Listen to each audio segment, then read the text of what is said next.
আজকে আমি 2 পিস মাছ দিয়ে মাছের ঝুরি ভুনা রান্না করে দেখাবো। প্রথমে আমাদের পেঁয়াজ আর 2টো শুকনো মরিচ ভেজে নিতে হবে। মাছের পরিমাণের উপর ডিপেন্ডস করে আপনারা মরিচটা দিতে পারেন।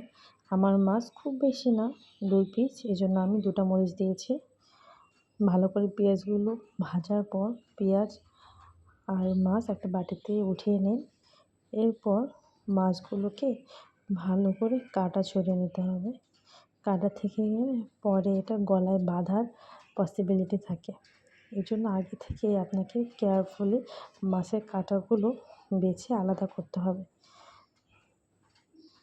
আমি একে একে সবগুলো মাছের কাঁটা ছাড়িয়ে নিচ্ছিলাম। মাছের কাঁটা ছাড়ানো হয়ে গেলে আমি পেঁয়াজ ভাজা আর বেছে রাখা মাছগুলো হালকা হাতে একটু মেখে নেব।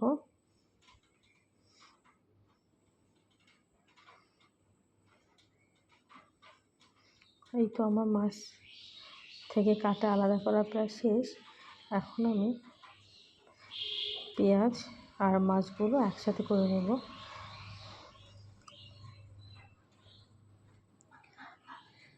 মরিচটা অনেক মুচমুচে হয়েছিল।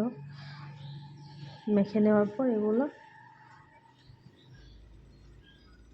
মেখে নেওয়ার পর লুকটা এমন হবে। আর ইচ্ছা করলে এভাবে খেতে পারেন। আমি আর একটু বেশি টেস্টি করার জন্য আমি এটা পানি দিয়ে একটু রান্না করে নিয়েছি। এটা অপশনাল, রান্না করলেও করতে পারেন, না হলে মেখে নিয়ে খেতে পারেন।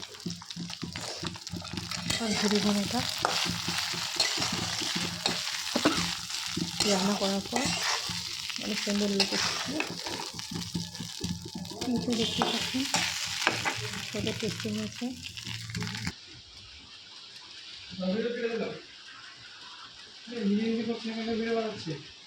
আপনারা বাসায় ট্রাই করে দেখবেন।